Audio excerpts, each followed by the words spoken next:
मैं फिलहाल चेन्नई के साउकारपेट इलाके में मौजूद हूँ। ये प्रवासी राजस्थानियों का गढ़ है। हालांकि यहाँ पर जो लोग रहते हैं वो कई जनरेशन से तमिलनाडु चेन्नई में सेटल्ड हैं, यहाँ के वोटर्स हैं।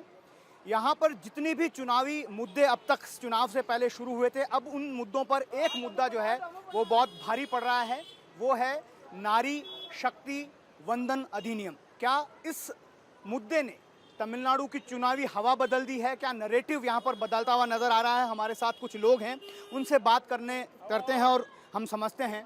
आपने कल देखा होगा, प्रधानमंत्री ने भी कहा कि जिस तरह से इस अधिनियम को गिरा दिया गया उससे नारियों का अपमान हुआ है और नारी शक्ति जो है वो सत्तारूढ़ पार्टी जो है उसको एक सबक सिखाएगी। क्या आपको लगता है कि वाकई में महिला होने के नाते आप लोगों के साथ यहाँ पर अन्याय हुआ है जिस तरह से ये अधिनियम को गिरा दिया है विपक्ष ने? हाँ, ये विपक्ष लोगों को ये गिराना नहीं था। अगर उन्होंने गिराया है तो हम फिर वोट के चुनाव से जीत के हम महिलाओं के अधिकार जीत के रहेंगे। आपको क्या लगता है, क्योंकि यहाँ पर जो पार्टी है जो सत्तारूढ़ डीएमके है, उनका कहना है कि यहाँ पर सीटों को बढ़ाने की ये साजिश थी बीजेपी और एनडीए सरकार की, मोदी सरकार की, इसीलिए वो नारी शक्ति की आड़ में इस काम को कर रहे थे। अगर ऐसा हो जाता तो फिर तमिलनाडु के अधिकार जो हैं वो छिन जाते।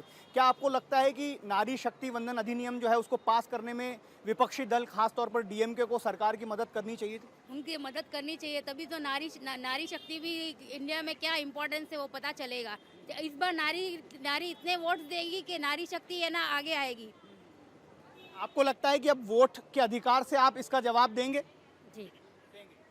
आपको क्या लगता है मैडम, नारियों को जो है वो 33% आरक्षण की जो बात हो रही है वो मिलना चाहिए, उसमें सब पार्टियों को साथ देना चाहिए? हाँ जी, देना चाहिए जरूर। हम नारी शक्ति होके हम आगे बढ़ेंगे, हम आगे बढ़ के दिखाएंगे और डीएम मोदी जी को जिता के बताएं। मोदी जी को जिताने की बात यहाँ पर हो रही है। आपसे हम जानना चाहेंगे सर, जिस तरह से यहाँ की सरकार है उनका ये कहना है कि सदन स्टेट के अधिकार जो हैं वो छिन जाएंगे, क्योंकि नारी शक्ति तो सिर्फ एक मुखौटा है।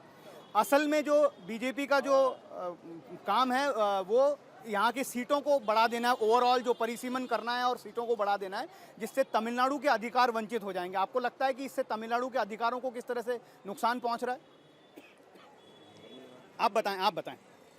आप बताएं। मैं सवाल ये था कि प्रधानमंत्री ने कहा कि नारी शक्ति के साथ जो है उसके साथ अपमान किया गया है, लेकिन यहाँ की जो सरकार है वो ये कह रही है कि नारी शक्ति का एक मुखौटा बीजेपी ने लगाया। असली जो मकसद है वो परिसीमन करना, डिलिमिटेशन करना, जिससे सीटें बढ़ जाएं बहुत ज़्यादा, और तमिलनाडु का अधिकार उससे छिन रहा है। इस वजह से उन्होंने इस अधिनियम का सपोर्ट नहीं किया। हकीकत तो ये है कि अपोजिशन को भी इस बिल का समर्थन करना चाहिए था। ये विधेयक ऐसा था जो हर किसी के लिए, विशेषकर महिलाओं के लिए बहुत ही उपयोगी था। अपोजिशन वालों ने इनका साथ न दे के बहुत ही बड़ा महिलाओं के साथ अन्याय किया है। आने वाले समय में महिलाएं अपनी वोट की ताकत से अपोजिशन को इस विधेयक को खारिज करने में जो इन्होंने भूमिका निभाई है, आने वाले समय में इनको बहुत ही इसका असर झेलना पड़ेगा। महिला शक्ति अपनी वोट की ताकत से इनको जवाब देगी। महिला शक्ति जवाब देगी, लेकिन यहाँ की सरकार है वो ये कह रही है कि ये तो धोखेबाजी है, क्योंकि आप सीटें इतनी बढ़ा लेंगे नॉर्थ इंडिया में कि फिर साउथ इंडिया का कोई से ही नहीं रह जाएगा, फिर यहाँ का डेवलपमेंट कैसे होगा? इस दुष्प्रचार का जवाब माननीय गृह मंत्री अमित शाह जी ने कल पार्लियामेंट में खुले ऑपोजिशन के सामने कहा कि अगर इस बात की चिंता है ऑपोजिशन को कि उनके स्टेट्स में जो सीट है डिलिमिटेशन के बाद में अगर कम बढ़ेगी, तो उन्होंने कहा कि मैं इस विधेयक में 1 घंटा दीजिए, मैं वापस से प्रिंट करा करके वापस संसद में इसको पेश करता हूँ। लेकिन इस बात का भी अनसुनी करके ऑपोजिशन ने बिल को खारिज करके ये दिखाया है कि उनके मानसिकता नारी विरोधी है। आज के समय में अगर आप वोटर लिस्ट देखते हैं, 50% से ज़्यादा जो वोटर्स हैं वो महिलाएं हैं। लेकिन इतने सालों से आज ये तीसरी बार है जब संसद में महिलाओं का बिल रिजेक्ट किया गया है, पास नहीं किया गया है। और ये मानसिकता कांग्रेस की सरकार की है या अपोजिशन इंडी सरकार की है। इस मानसिकता का जवाब जैसे महिलाओं ने निश्चय किया है कि वोट दे करके हर इलेक्शन में, जब तक ये महिलाओं के रिजर्वेशन का बिल जब तक पास नहीं होता है, तब तक हर इलेक्शन में महिलाएं इन ऑपोजिशन को वोट के द्वारा अपना ताकत बता करके इन ऑपोजिशन से सब एक साथ जो इनके गठबंधन उनको हरा करके उनको दिखाएगी। डिलिमिटेशन से तमिलनाडु को नुकसान होगा कि नहीं होगा, आपकी क्या राय? भाई साहब, ये जो दुष्प्रचार हमारे माननीय मुख्यमंत्री जी फैला के रखे हैं कि भाई सिर्फ तमिलनाडु को ही नुकसान होगा। हमारे प्रधानमंत्री जी ने कहा है मुझे शब्दों से खेलना नहीं आता, और उसके बाद में जब गृह मंत्री जी ने कहा है कि हर स्टेट का 50% जब वोट बढ़ेगा, सीट बढ़ेगा, तब तो खाली तमिलनाडु को नुकसान होने की ऐसी कोई बात नहीं है। और ना ही मंत्री मोदी जी को या माननीय गृह मंत्री जी को कोई तमिलनाडु से कोई दुष्ट है कि भाई हाँ हमारी दुश्मनी है तमिलनाडु से।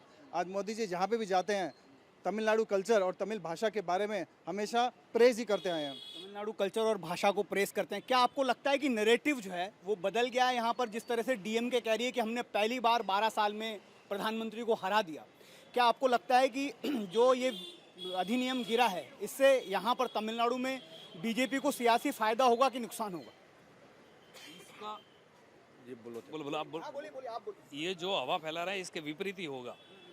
ये जो कि कह रहे हैं कि भी इससे तमिलनाडु में इनको फ़ायदा होगा, वैसा नहीं है। सब जनता जागरूक है, ठीक है ना। इसका इफेक्ट इनके लिए ही पड़ेगा। ये हमारे लिए प्लस पॉइंट ही है क्योंकि पब्लिक जागरूक है, वो सब देखती है। और इसका जवाब देने माननीय गृह मंत्री जी आज तमिल चेन्नई पधार रहे हैं और हमारे माइलापुर में इनकी रोड रैली में ये जो हमारे मुख्यमंत्री जी ने दुष्प्रचार फैलाया है उसका जवाब हमारे माननीय गृह मंत्री जी आज दे के बताएंगे।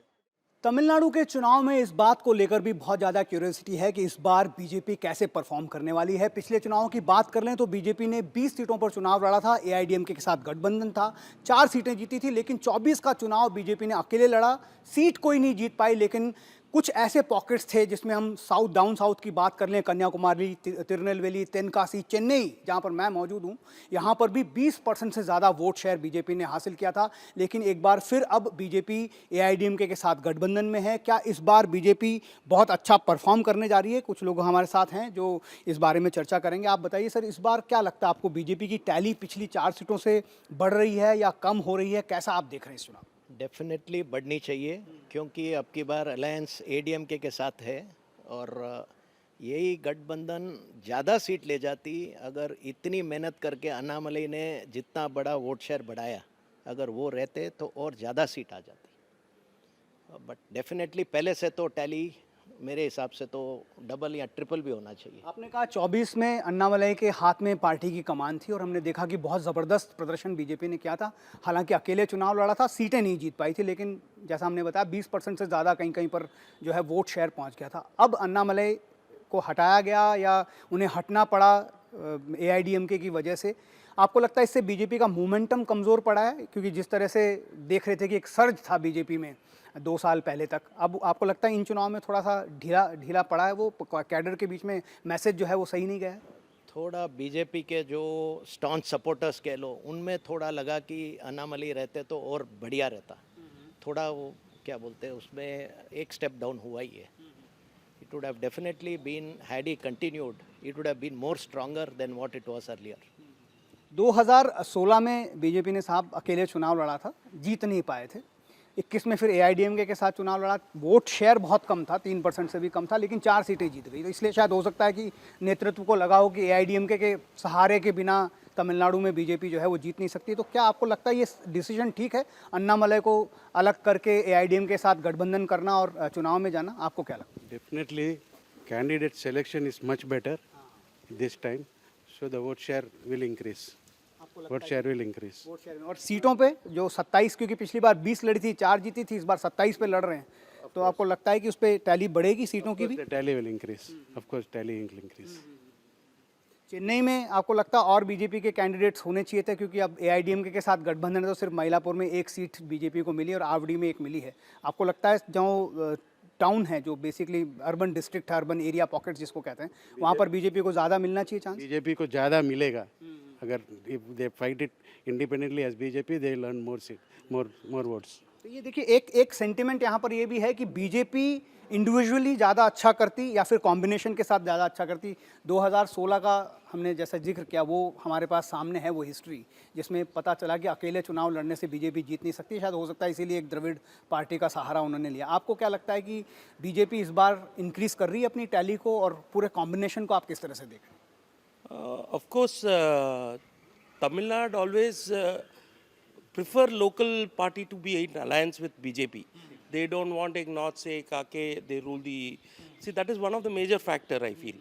So alliance is a good idea always. And when their candidates slowly जैसे बढ़ता है so automatically the output will keep increasing. Like earlier elections, say last election, they have increased. So what we see is every time there will be an increase. So they are also seeing the numbers going up every step. So I think that is a good sign. And again this year it will go up, I feel. अब आपको ऐसा लग रहा है, क्योंकि यहाँ पर देखिए एक फैक्टर ये भी, जैसा आपने बोला कि एक आउटसाइडर पार्टी का टैग जो है हमेशा बीजेपी को अपने साथ लेकर चलना पड़ता है। प्राइम मिनिस्टर की अगर हम बात कर लें, लगातार वो दौरे कर रहे हैं, उन्होंने इन्फोसाइज भी किया है, तो आपको लगता है कि मोदी फैक्टर जो है वो तमिलनाडु में अब काम करने लगा है, या पहले काम नहीं कर रहा था अब करने लगा, अब थोड़ा सा उनके नाम पर भी यहाँ पर वोट पड़ने शुरू हुए? काफ़ी हद तक मोदी फैक्टर है, but you know it will take more time, because see यहाँ पर that's what यहाँ का culture एक है कि south is south, वो तो that factor keeping in mind, Modi effect will keep coming in, keep increasing, but time लगता है ना, ये लोग 100 साल से, वो 20 साल से, तो वो फर्क आ जाएगा ना। टाइम लग रहा है। वो द्रविड़ अस्मिता की बात करें, और एक बहुत बड़ा चुनावी मुद्दा भी डीएमके ने इसको बनाया है। उनका ये कहना है कि ये जो गवर्नेंस है यहाँ पर वो द्रविड़ मॉडल पर चलती है, इसीलिए यहाँ पर आउटसाइडर को अलाउ नहीं करते। सर, एक बड़ा मुद्दा जो है अभी ये नारी शक्ति जो बिल आया था उसको लेकर भी था। हमने प्राइम मिनिस्टर को भी सुना, उन्होंने बोला कि एक तरह से नारी शक्ति का अपमान जो है वो डीएमके ने किया है। डीएमके ये कह रही है कि डिलिमिटेशन हमारे लिए एक बहुत बड़ा हक हमारा जो है वो चला जाता है, इसलिए हमने इसका विरोध किया। आप कैसे देखते हैं, क्या ये एक नया नैरेटिव सेट करेगा तमिलनाडु इलेक्शन में? ये देखिए, देयर इज़ थोड़ा कन्फ्यूजन है लोगों में। एक डिलिमिटेशन में डेफिनेटली तमिलनाडु को अगर कम सीट मिलता तो बहुत ख़राब होता। वुमेन्स रिजर्वेशन बिल अलग चीज़ है, तो ये दोनों चीज़ मिला के जो खिचड़ी बनी है वो थोड़ी समझ में कम आ रही है। सिर्फ वुमेन्स रिजर्वेशन बिल यस वो आना था, बट तमिलनाडु के लिए ज़्यादा सीट्स या सेम प्रपोर्शन में वो सीट्स बढ़े with the delimitation, same proportion of seats Tamil Nadu को मिले तो अच्छा रहेगा। ये तो प्रपोज किया था, सेंट्रल गवर्नमेंट ने कहा था कि हम ओवरऑल 50% जो है हर स्टेट के लिए प्रो रेटा बेसिस पे इसको हम कर देंगे।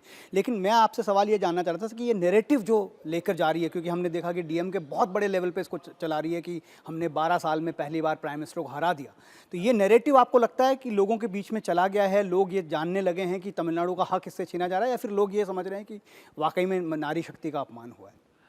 ये देखिए, डेफिनेटली नारी पॉलिटिक्स के कारण नारी बीच में पिसी गई है। ये आपको ऐसा लगता है?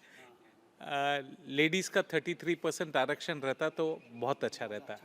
आरक्षण चाहिए, महिलाओं को रिजर्वेशन बहुत जरूरी है। कार्तिक हमारे साथ हैं, पेशे से एडवोकेट हैं। Karthik, what is your reading now, because can we see that the BJP is now surging, they are marching ahead, whatever hard work put in by BJP, and how do you see the role of Annamalai, because now we have seen that he has been completely not even sidelined, but he is not in the limelight. How do you see this?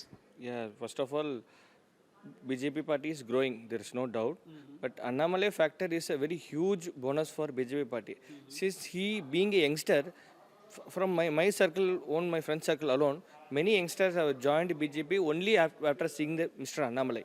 So not only, as everyone knows, Annamalai is famous and in our state, he is famous in all over India. Seeing his debates, how he replies with having the great sense, logic sense, how he replies. So everyone is impressed by his reply and what he talks, how he talks. So Annamalai ji is a very blessing to the ruling party. So you believe that he would have been given a more responsibility, and yes, now there is a problem because personally, if you asking me, and he should be the face of the BJP party in Tamil Nadu, because will it impact the chances of BJP in this coming elections? You see that because now they are contesting in 27 seats. Last time they won 4. This time you see that because of ignorance of Annamalai due to the various situation and political equations, do you think that BJP is growing up from here, or you see that the momentum they have lost? This alliance is a great, very boost and very great factor. Since last MP election, we know how the vote has been split due to the ADMK and BJP differentiation. So this time, since the alliance is there, so definitely the vote will be united and it will be a great factor. And most importantly, people expect some change. So change is inevitable. Regarding this demolition, I would like to give my point. In South, from 1980s, government has been doing this campaign, one family, two children, like that. Successfully, they inherited this idea into the family, especially Tamil Nadu, South. So people have, Tamil Nadu people have, the state have successfully controlled the population.